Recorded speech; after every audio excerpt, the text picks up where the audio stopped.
Hello, Franz!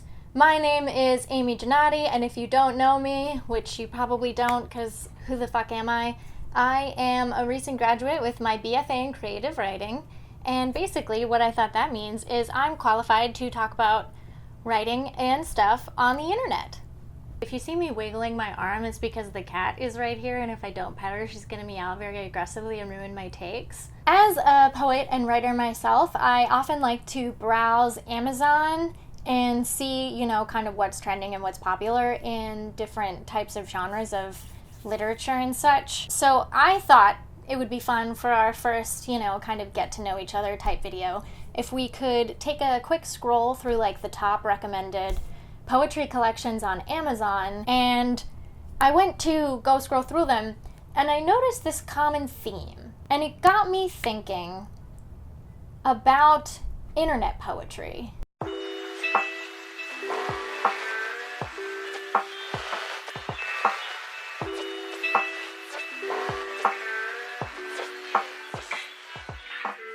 The poetry that we read in academic circles, now that I've been in an academic circle, is quite different from a lot of the poetry that you'll see online, to such an extent that poetry on the internet is lovingly referred to as Instagram poetry. And when I say lovingly, I mean derogatorily. Like, academic poets hate Instagram poetry. The public, however, does not. The public loves it, and you can tell because when you scroll through Amazon, all of the top recommended things, all of the books that you see pop up on the first page or so, are what I would consider Instagram poetry.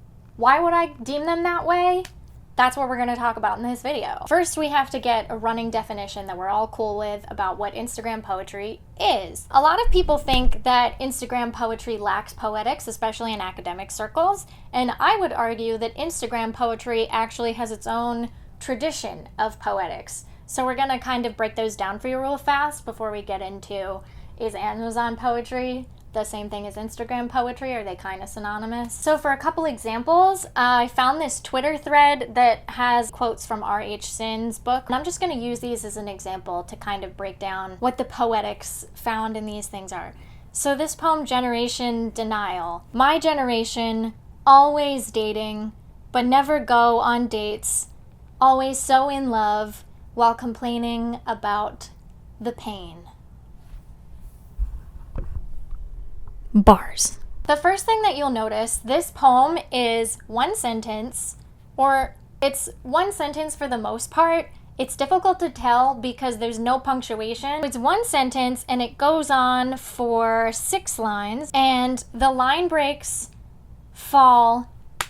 Okay, so now we're going to talk about line breaks. In poetry, lines are either enjambed or end stopped. End stopped, I'm pretty sure you can figure out what the fuck that means. It's pretty self-explanatory. It means there's some sort of punctuation at the end. And then enjamming is when you carry one sentence over several lines. A lot of Instagram poets, it looks generally like this. There's no punctuation and all of the lines are enjammed. Within enjambment, there are kind of 2 different ways that a line can be broken: annotated and parsed. Annotated is when an entire line can kind of stand into and of itself as like a contained, my poetry professor calls it a chunk of meaning, so that's like all I can think of right now. That doesn't necessarily mean clause. So for instance, looking at R.H. Sin's poem, My Generation, the whole subject, always dating, the whole verb clause. Basically what annotated means is the next line could not happen and you wouldn't be confused. Your brain wouldn't be like,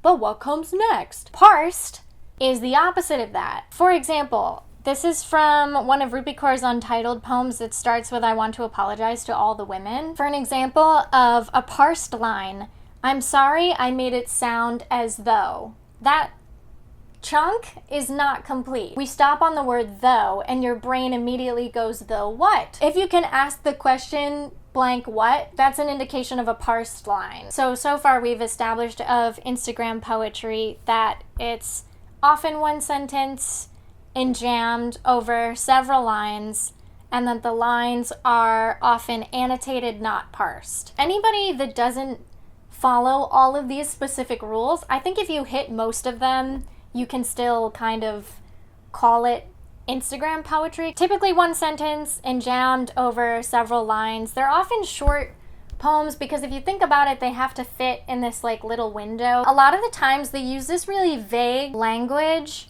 So for instance, in R.H. Sin's Troubles, we have loved more than we've been loved, and that is the problem. They read less like personal anecdotes and more like proverbs that use the most generic language so that anyone can kind of substitute themselves in and relate to it. Even though this is a thing, you don't have to be general to get people to relate to your poems. It could arguably even be better to be more personal, and then people who have had that exact experience, or maybe not had that exact experience, but you know, it just triggers more empathy, I feel like, if you get more specific rather than more general. But a lot of these poems are like written this way to appeal to the broadest audience possible. A lot of Instagram poets rely really heavily on kind of cliched metaphors, so like womanhood as a stand-in for the sea, the moon as a metaphor for like womanhood. Metaphors for womanhood, the sea, the moon, we got it. We know, we're there.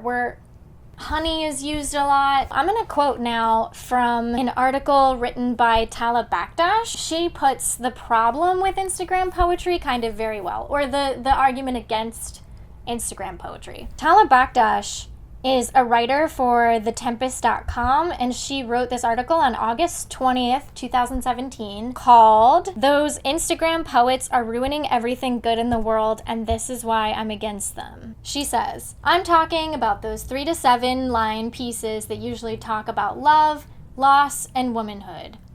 I'm not against the things they talk about. I'm not against poems posted on Tumblr or Instagram.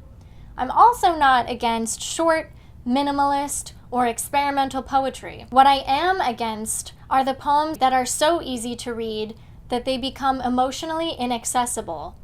The ones so focused on the message and trying to be witty that they become vague abstractions or cliches. The taste of salt, honey, water, and mango have been shoved in my mouth so often that I don't understand what they mean to the specific writer or what they add to the poem." To rebut Tala, the point has been made that a lot of the people writing these Instagram poems are people of marginalized identities who have often been gatekept from academic circles. The really great thing about the internet is you don't have to have a BFA in creative writing to write a poem, post a poem, and then have it go viral and reach a massive audience. A lot of people don't take into account that these poems started having a very tiny box with which to express themselves, and they had to stop people from scrolling, capture your attention enough to get you to stop scrolling, read the poem, like and share the poem, and that's how these people would gain their audience. So a lot of these people who complain like, oh, Instagram poems aren't real poems,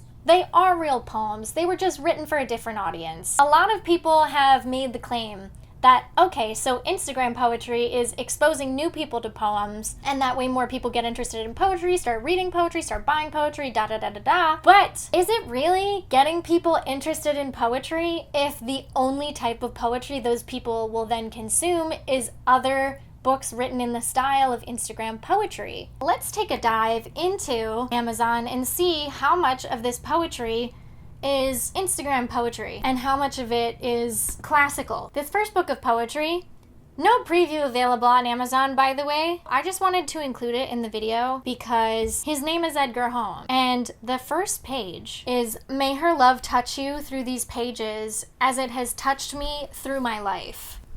Edgar Holmes. The man did his own epigraph. What a fucking power move. So a couple people have tagged some poems from this book. Even though we can't get a preview on Amazon, some people have tagged his poems on Pinterest. So here's one. "Most of our lives are spent reaching out into the darkness, searching for answers that aren't there." Bars. I'm gonna go ahead and go through our little checklist, single sentence, and jammed over the course of several lines, and then let's just check if it's annotated or parsed. Most of our lives, chunk, are spent, chunk, reaching out, chunk, into the darkness, chunk, searching for what? Parsed, baby. Answers, annotated again, that aren't there. Chunk. So yeah. Let's call that one an Instagram poem. Then there's this next one. Broken dreams, broken bottles, falling back in love with memories of you. This, first of all, not even a sentence. It's one incoherent blob of text. I'm just kidding. What makes it coherent is the fact that all of these lines are annotated. Literally all of them. Broken dreams, chunk. Broken bottles, chunk. Falling back in love, chunk. With memories of you. Yep, Edgar Holmes. Throw him in the Instagram category. Moving on to our next collection. This one is called Earthbound by D. Leroy, and it's got an actual epigraph from someone else. Okay, so the first poem is so long, mostly in tercets. Just from the sheer fact that right off the bat, this person is writing in tercets in the first poem, and then in the second poem, couplets, I'm gonna go ahead and say they studied. Maybe not super in-depth, but academic poet. Put him in the classical poetry category. This one's called The Dark Between Stars, and it's by Atticus, a new illustrated collection of heartfelt, whimsical, and romantic poems from Instagram poetry sensation, Atticus. Cool, so I literally don't even have to look at the book. This is an Instagram poet. Here's one of the poems. He laughed. My darling, you will never be unloved by me. You are too well entangled in my soul. I'm gonna go ahead and say yeah. It's short. It's pretty vague. We don't know who he is. We don't know who the speaker is. It's written in that kind of like proverbial, not really specific and not really narrative and not really lyric and not really describing an image, kind of just meditating and saying shit kind of way. And then, okay, so this is a minor like semantics thing, but like typically when you're doing dialogue in poetry, the whole thing of dialogue is italicized. Not just the opening, the my darling. Slide in my DMs and explain your formatting choices to me. All right, let's move on to our next victim, shall we? This collection is called Ice Cream and Suicide, a collection of poetry focusing on the hardships that come with shattered relationships. This first poem is called Pandora's Box. How can I ever move on? No, I will move on. I am finished with your games. You've hurt me for the last time. This book is a testimony to that. I'll show you everything you've lost, everything you've forgotten, everything you made me feel, everything you did to destroy me. This is us. This will always be us. And this is all that's left of us. This one's kind of blurring the lines a little bit because it is super vague. It's a meditational poem, which basically means that there's no description of images happening, there's no narrative happening, it's just kind of like thinking thoughts. But especially in the second stanza, the I'll show you everything you've lost, when it gets into that list, it gets a little bit like, as soon as you say everything you've lost, everything you've forgotten, everything you made me feel, the academic poet in me is like, can you show us an example? Like, what did you lose? I'm looking for a slightly shorter poem. Here we go. Secretary of War, look at you. Living like what you did was nothing but a pinch, when really it was an atomic bomb. Okay, using the title to speak to the poem. All right, okay, I've decided. I'm going to put Jack Ray and Ice Cream and Suicide. I bet a lot of these poems were probably famous on Instagram, but I do think... Am I gonna say it? I think I'm gonna go ahead and say there's a little bit more.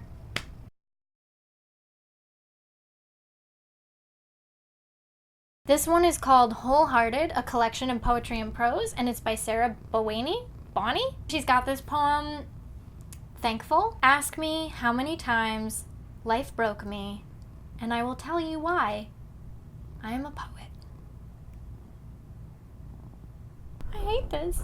This poem is called Fitra. My parents tell me that I was born screaming the name of God. I suppose it is a testament to the Fitra, how our deepest instincts is to find God in all corners of the earth, and the first breath of air out of our mother's womb is no exception. I long to find him again within me, entrenched so deeply in my being that calling to him is as natural as it was at birth, but this world is dragging me. You can literally hear the annotations. Back into the depths of ignorance, and if darkness is where I must find myself in order to find him, then I pray he keeps me there. Each stanza is its own sentence, but you can't tell because it's not punctuated and it's not capitalized, which is an Instagram thing.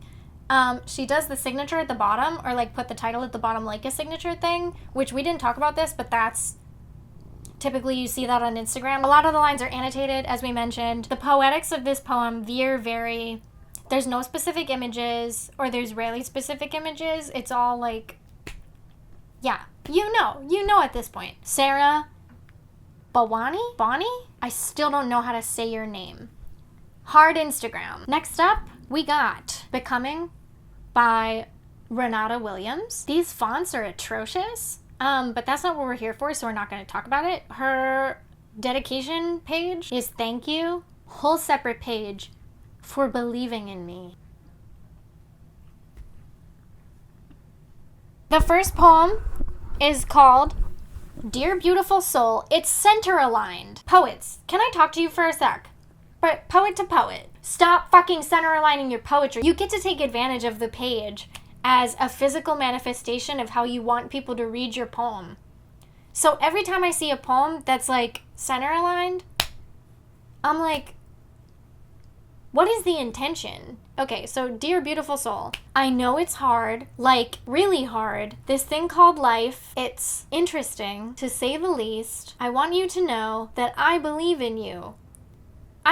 I'm done. Okay, this is a motivational speech. This is not a poem. Moving right along. Renata Williams, based on her form, I'm gonna say she was probably a Tumblr poet. The center line is like hard Tumblr. Throw in the internet category, and we're gonna move on. This next one is by Camilla Nicole Payton, and it's called Silence, Poetry, Photos, and a Fuck Ton of Feelings. Holy fuck! The table of contents. It's so beautiful. Moving into the poems. This one's called Motel 6. The ashtray shattered while my mother slept 15 miles away, wrapped in cotton lies. And I watched Michael silently in room number 8, surrounded by stolen liquor bottles and the sound of cracking drywall. I'd never seen veins so maddened before, as if with every pulse they threatened to sprout arms through Michael's skinny neck and tear open my virgin skin to search for the syringe he lost. I remained silent. I think that was the most silent I've ever been. 7 holes. His fist. Another vein. Now 8. The specificity of events and like the personalization of the language and the description of a moment. Also, I'd never seen veins so maddened before. Fucking bars, my guy! My compliments to the chef. Camilla, God, that's so beautiful. That's so beautiful. Jesus. I want to read the rest of her preview for like personal reasons, but we already have enough material to like safely chuck her over into classical side of things. I don't know what we're calling it. Now, for the sake of talking about it, because I feel like we gotta talk about it, let's look at some Ruby Kaur. We all know. She's Instagram. She came up on Instagram. However, Ruby Kaur's book is the reason that academics started hating on Instagram poetry, simply because she got successful. Not because the writing is bad necessarily, but because she got successful. And a whole bunch of academic poets who were like fucking clutching their pearls, and they were like, I went to school for this shit, and this bitch thinks she can just like pitter patter away on her Instagram and like post something and get hundreds of fucking followers and suddenly outsell my book? I went to grad school. Like, people are pressed. So we're gonna look at Milk and Honey. This is one of the longer poems. And this is one of the ones that I wanted to look at because I wanted to see when you take an Instagram poet away from their little polygonal shape, how do they stack up? The first boy that kissed me held my shoulders down like the handlebars of the first bicycle he ever rode. I was 5. He had the smell of starvation on his lips, which he picked up from his father, feasting on his mother at 4 a.m. He was the first boy to teach me my body was forgiving to those that wanted, that I should feel anything less than whole. And my God, did I feel as empty as his mother at 4:25 a.m.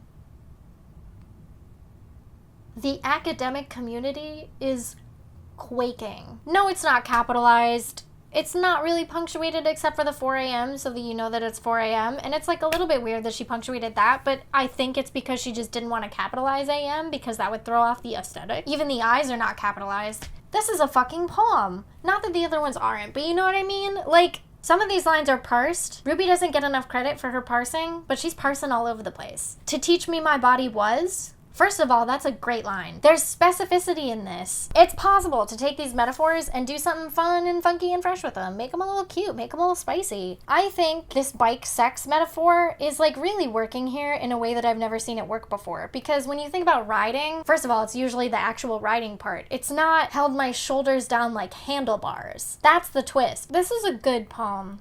And yeah, Ruby's in the Instagram category. Ruby wrote a good poem. Deduce for yourself what that means. Is this making sense? Like, is my reasoning like really specific instances? This has like everything that some of those earlier poems that I was harping on lacked. Specificity, actual images, actual like characters that aren't just he, like we actually get like traits. So yeah, that's all I'm gonna talk about Milk and Honey in this video. And we're gonna move on now. Because we talked about Milk and Honey, we have to talk about Salt by Nira Waheed. This poem's called Immigrant. You broke the ocean in half to be here, only to meet nothing that wants you. Listen, I do think it's an Instagram poem, format-wise. Yeah, I think it's a really powerful, like it's not being on the nose with what it's saying. It's making you think a little bit. Like you have to a little bit use your brain parts to dissect the metaphor. I think the way that Nira's titles and her poems communicate with each other goes a little bit beyond the surface, or like what people would interpret Instagram poetry to be, which is like really lazy kind of surface level thinking that doesn't really dig deeper. So that one's an Instagram poem. I only have one more book to show you. And it is the book that inspired this video, and I'm still irate about it, and I'm gonna stay mad. This book is called I Saw You as a Flower, and it's by Ellen Everett. I want you guys to see this title page. This is stolen artwork. Go to Google right now, type in heart vector. This exact image you can find on Google, but the heart part is a vector. Stolen off of Google Images with no credit. Okay, so this is like the title page, or maybe it is a poem. I don't know. It's just a page that has like a list that says pain, tears, losing, missing, aching, emptiness, loneliness, abuse, sadness, heartbreak. Fucking bars, my guy. There's no like narrative to this list. The words aren't arranged in such a way that there's like any kind of progression. It's just a list. It's just a list of words. There doesn't seem to be any kind of deliberate arrangement. And I'm just confused. To go back to what Talis said about, like, I don't know what this metaphor means to this particular poet. I don't know what this list means to this poet. So this is the first poem. You held me so tight that I left with your scent on my shirt, and that was the last thing you ever gave me. There's no punctuation. There's no capitalization. It's a short poem. It looks like you could like chop it into a 6x600 square and post it, and everybody would be able to read it and like stop and scroll. It's annotated. You held me so tight. I'm just gonna throw it in the Instagram section and call it a day.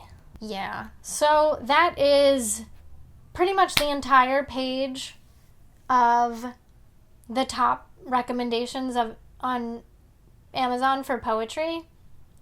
And I'm going to go ahead and say that of that list, we maybe found two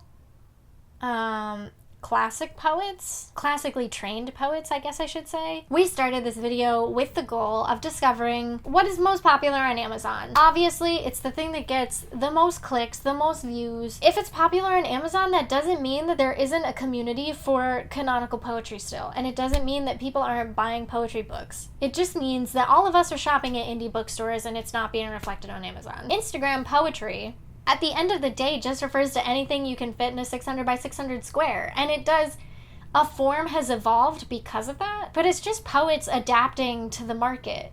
And clearly it's working because it's hitting on Amazon. The internet is wacky, and it bred its own form of poetry, and I think that's really cool that there's this entire subgenre that exists, and it started specifically from the need and desire to fit into a tiny window. So, to wrap everything up, Instagram poetry is not as bad as even I believed going into even the process of filming this video, and hopefully it'll get even better. This was supposed to be a silly short video, but it's turned into like the longest ramble in the history of existence.